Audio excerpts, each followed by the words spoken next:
Hey guys, and welcome to today's episode. I thought we would talk about something a little bit different today, a little concept where I can bring a little bit more of the psychology and racing together into a concept I'd like to call emotional downforce. Now, as we tend to push a little bit harder and we travel a little bit faster through life, we tend to encounter a lot more resistance. Now, this resistance can slow us down, it can destabilize us, and it can really feel like it's tearing us to shreds. Now, what can we do to build our resilience and use this resistance to increase our stability rather than to throw us off course? Now, the idea of downforce is something you guys may be familiar with if you've watched any racing in the past. All the wings and the fins you see on these cars are basically designed like the opposite of a plane wing, where rather than causing lift, they're causing downforce. So essentially, the faster you go, the more you get pressed into the road. And a car that started weighing around 600 kilograms, at about 200 miles an hour, that car can be pressing into the road with over 2.5 tons of force. So this is something that I want to start bringing a little bit more into the psych topics here. So let's head over to Imola into our vintage Formula One car where we can demonstrate this concept.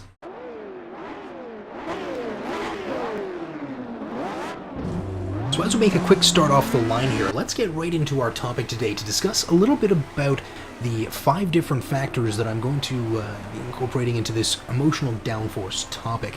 Now, most of the sources I'm going to be drawing from are going to be the book The Ego is the Enemy, as well as a lot of Mike Cernovich's Danger in Play website, which has been a great influence to me as of late.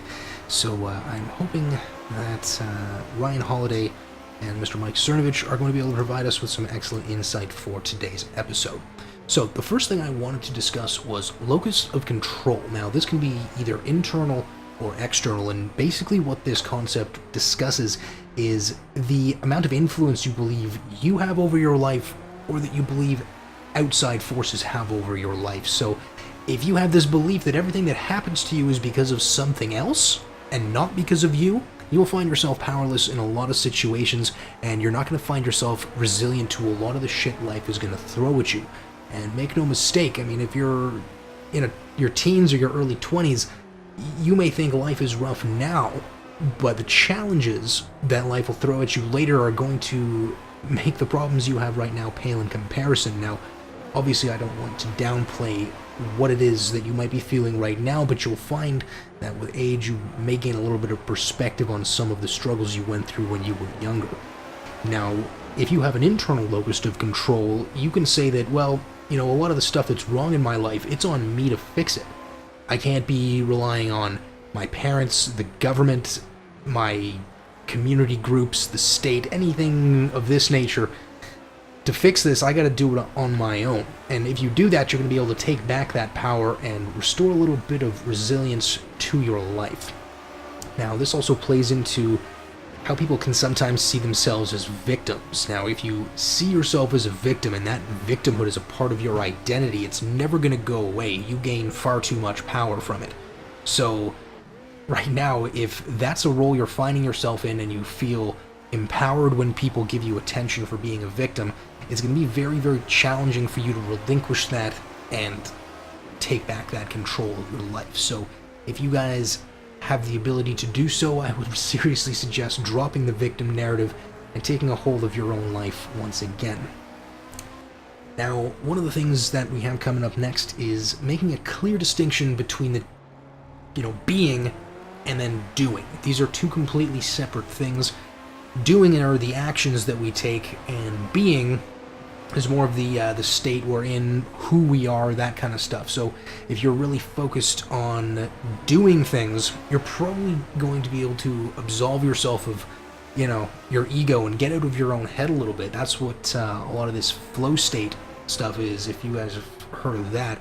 It's something that I've experienced for many, many years as a guitar player. Once I get into a lead passage, or if I'm doing a rhythm part or something like that, it's able to take me to a place that's much different than, just the ins and outs of regular life. It's essentially the rider and the elephant riding in perfect harmony, where your skills are perfectly matched with the challenges of your environment, and because that takes 100% of your cognitive resources, you seriously don't have time to worry about all the silly problems that will start to creep into your head when you have nothing else to think about. So if you guys are able to experience a little bit more flow state through musical instruments or through challenging games or anything like that, that is able to take you out of your own head, you're going to find yourself much more resilient down the road.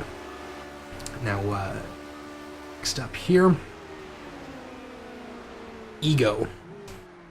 Alright, now this is something that is talked quite a lot about. The ego is the enemy, it is the main character and the antagonist as well. Now, you've probably heard of this idea, ego, before, and this isn't in the Freudian sense of the ego, superego, id, all that kind of stuff, although that may play a role later on. What we're talking about here is the ego is something that's inside you that's concerned with your status, your rank, and your sense of entitlement. Now, the ego asks, what can other people do for me, rather than what can I do for other people?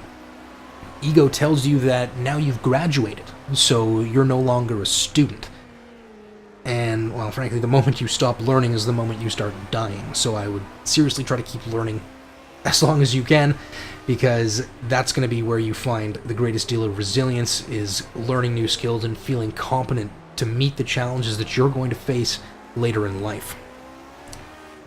Now, what is he got here? Right, so the ego is going to tell us that you've earned the right to be greedy and to pursue your own interests at the expense of other people. Now, there's nothing wrong with pursuing your own interests, that's what we all have to do, but it's when it becomes greedy, it's when it starts to become at the expense of other people. So that's pure ego talking right there, and nothing could really be more counterproductive or egotistical, so definitely avoid that if possible. There's a soccer coach named Tony Adams, and what he says is that if you play hard for the name on the front of the jersey, people are going to remember the name on the back. Okay? Now, finally, fourth and last, I guess we got mindset. Now, this is where Mike Cernovich is going to be the expert that you guys definitely want to check out. I'll leave a link to Danger and Play in the description below. Definitely drop over there and leave him a comment in the comments section, or leave him a rating on iTunes for the podcast, which is amazing. I definitely recommend you guys check it out. Let's see. So, fixed versus growth mindset. Now, this is two very, very distinct ways of thinking, and you can probably notice it in the people around you. Fixed mindset is going to reflect mostly character, intelligence, creative abilities. These things are all static, and they can't change. So people are born a certain way, and that's just how it is. Whereas a more growth mindset is more about thriving on challenges and seeing failure not as evidence of a lack of intelligence per se, but more as a heartening springboard for growth and for stretching our existing abilities. So you can see that by having a fixed mindset, you're going to be cutting yourself off from a lot of opportunities.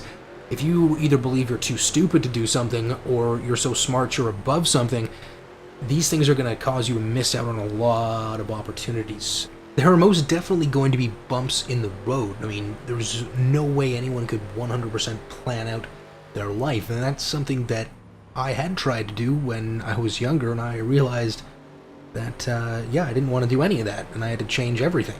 So I guess learning to develop more resilience is something that does kind of hit pretty close to home for me. So I definitely want to try to pass that on a little bit, so hopefully you guys don't have to go spinning off the road due to the same kind of potholes that I had to encounter throughout my life. But the reason downforce is going to be important in this regard is because the slightest disruption when you're traveling at high speeds can be fatal. Now, in order to stretch that metaphor into life, I may have to do a little bit of mental gymnastics, but the idea is that if, say you were traveling at high speed without any downforce, and you hit a bump, that can completely destabilize the weight distribution of the car, and you can go flying off into a wall. Now, if you are traveling at that same speed with a ton of downforce, that bump will just be absorbed by the suspension because there is so much pushing you into the road. Now, that is probably a much more comfortable way to fly through life than it would be to travel at those speeds and have absolutely no idea if you're going to be killed the next second. So, with when it comes to a fixed or a rigid mindset, having a fixed mindset is really going to prevent you from seeing reality as it is, whereas maintaining a little bit more nuance and flexibility in your thinking is going to allow you to adapt to circumstance and seize opportunities as they come up in your life. Now, Mike has been talking a great deal about this on the podcasts, which you should check out because, frankly, it's a good way of kicking your ass mentally, and this guy, lives in the back of my head now, and it's trying to take a little bit of a break for the next few days because it's some pretty intense stuff. Now, it's not going to be for everybody. I'm not going to say that all of you should go and check out Mike Cernovich because, frankly, you might not like him, and he might not like you, so it is what it is. And the final message, and perhaps most important message of this video, also comes from Mr. Cernovich, and that's going to be don't lie to yourself, because the cost that you're paying to lie to yourself is higher than you could possibly imagine. This is what's going to destroy you from the inside out, and you may not even know it's happening. A lie is basically an admission of fear. It's basically a coward's way out. It's basically saying, I'm not good enough. I have to lie to convince somebody to accept me. And telling yourself this over and over again will have such a toxic effect on your mind that the slightest disruption that you encounter on the road of life is basically going to cause your whole suspension to just come crashing down. So you want to kind of forget about these delusional affirmations that you might be telling yourself all the time. There's only so long that you can piss in your own face and try to convince yourself it's raining before you just have to admit that you're covered in your own piss. If you want to know what you're really afraid of, ask yourself who you lied to and about what. And from there you're going to be able to determine who it is you're afraid of and what it is that you're afraid of. And once you can get over that, you'll find you won't have to tell these lies anymore. Ask yourself, what relationships are you in that require you to lie? And now that you know how much it's costing you, ask yourself if it's worth that relationship. So I want to thank you guys for taking the time to join me on today's episode as we discuss a little bit about emotional downforce. Now, I know this is kind of an unusual topic and an unusual format, but whatever, I don't give a shit. I'm going to do it because I think it's fun. So leave me a comment below about what you think about emotional downforce and maybe some of the things that you guys do to build some resilience in your life. Once again, guys, it is an absolute privilege having you guys join me for today's episode. I thank you, and we will see you soon.